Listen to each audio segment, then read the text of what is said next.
Good evening सभी बच्चे कैसे हैं। आई होप आप सब अच्छे होंगे।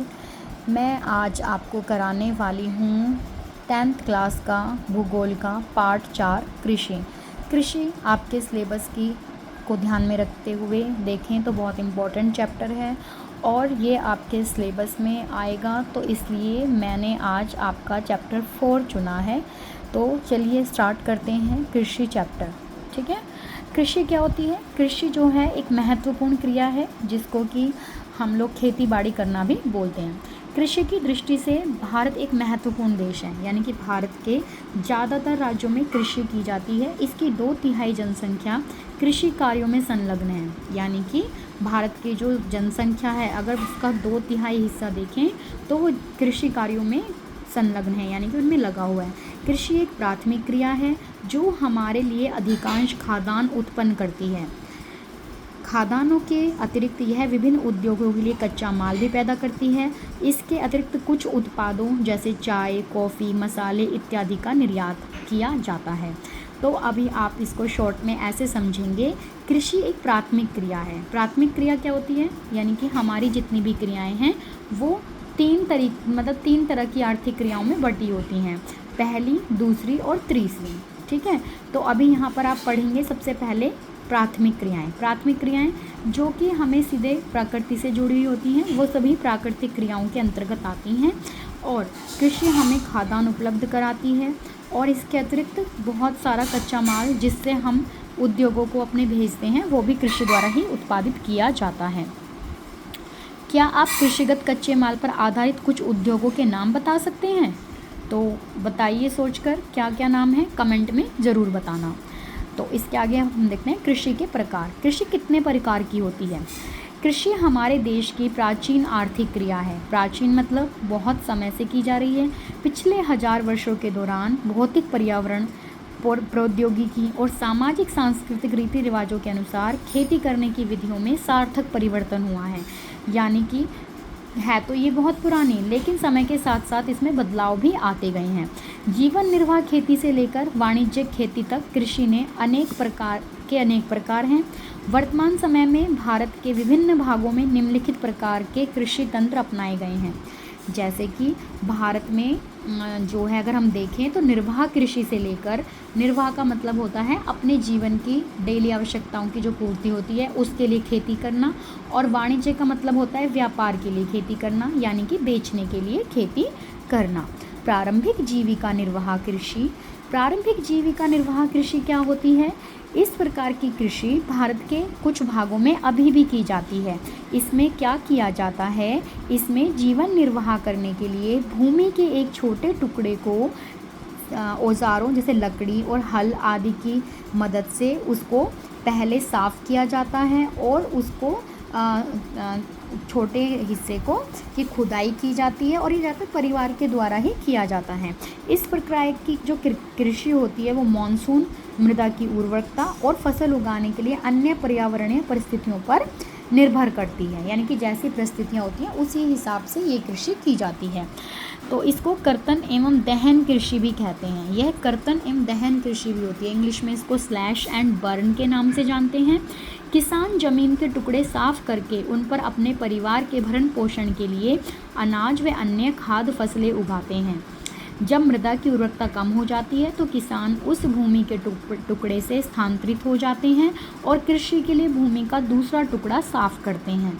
कृषि के इस प्रकार के स्थानांतरण से प्राकृतिक प्रक्रियाओं द्वारा मिट्टी की उर्वरकता शक्ति बढ़ जाती है।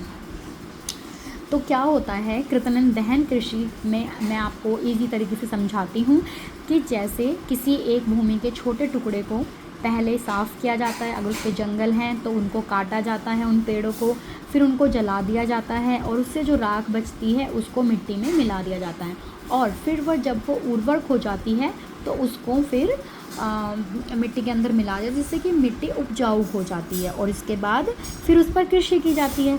पर ये प्रक्रिया ज़्यादा लंबे समय तक नहीं चलती क्योंकि एक फसल के बाद मिट्टी की उर्वरकता कम हो जाती है। तो इस तरह की जो खेती होती है उसको 1 या 2 बार उगाने के बाद छोड़ दिया जाता है और किसी नए स्थान पर ये लोग चले जाते हैं। तो इसलिए इसे स्थानांतरीय कृषि भी कहा जाता है क्योंकि इसमें स्थान बदल दिया जाता है। जब मृदा की उर्वरकता कम हो जाती है तो किसान उस भूमि के टुकड़े से स्थानांतरित हो जाते हैं और कृषि के लिए भूमि का दूसरा टुकड़ा साफ करते हैं। कृषि के इस प्रकार के स्थानांतरण से प्राकृतिक प्रक्रियाओं द्वारा मिट्टी की उर्वरकता शक्ति बढ़ जाती है। चूँकि किसान उर्वरक अथवा अन्य आधुनिक तकनीकों का प्रयोग नहीं करते, इसलिए इस प्रकार की कृषि में उत्पादकता कम होती है।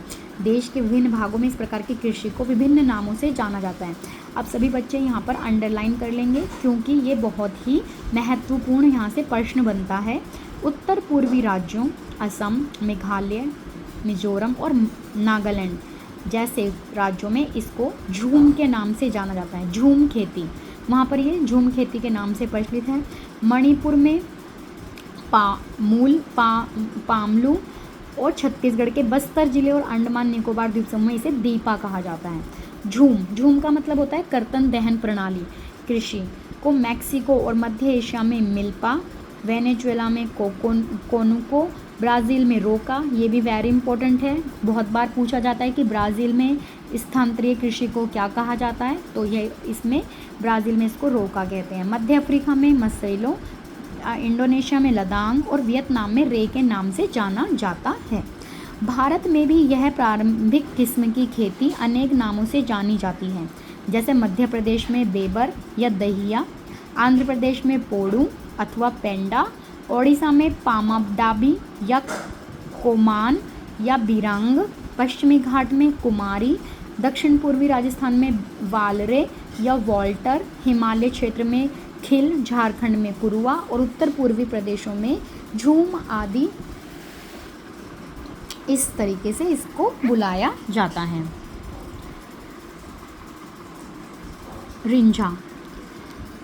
रिंझा असम में डिफू के बाहरी क्षेत्र में अपने परिवार के साथ एक ही गांव में रहती है। वह अपने परिवार के सदस्यों द्वारा एक भूमि के टुकड़े पर उगी वनस्पति को काटकर जलाकर साफ करते देखकर आनंद का अनुभव करती है। वह प्राय परिवार के सदस्यों के साथ बांस के नाले द्वारा झरने से पानी लाकर अपने खेत को संचित करने में सहायता करती है। वह अपने परिवार से लगाव रखती है और जब तक संभव हो यहाँ रहना चाहती है, परंतु इस छोटी बच्ची को अपने खेत में मिट्टी की घटती उर्वरकता के बारे में कुछ भी नहीं पता, जिसके कारण उसके परिवार को अगले वर्ष नए भूमि के टुकड़े की तलाश करनी होती है। क्या आप बता सकते हैं रिंझा का परिवार किस प्रकार की कृषि कर रहा है? क्या आप उन फसलों के नाम बता सकते हैं जो इस प्रकार की कृषि में उगाई जाती है? गहन जीविका कृषि। गहन जीविका कृषि क्या होती है?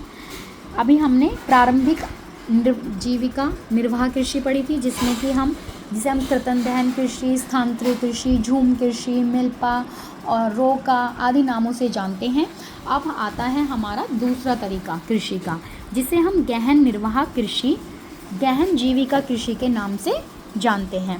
इस प्रकार की कृषि उन क्षेत्रों में की जाती है जहां भूमि पर जनसंख्या का दबाव अधिक होता है। यह श्रम गहन खेती है जहां अधिक उत्पादन के लिए अधिक मात्रा में जैव रसायन निवेशों और सिंचाई का प्रयोग किया जाता है। क्या आप भारत के कुछ राज्यों के नाम बता सकते हैं जहां इस प्रकार की कृषि की जाती है? जी हाँ, तो मैं आपको बताती हूँ। पंजाब, हरियाणा, मध्य प्रदेश, महाराष्ट्र, बिहार, ये ऐसे राज्य हैं जो घने बसे हुए हैं और यहाँ इस प्रकार की कृषि की जाती है।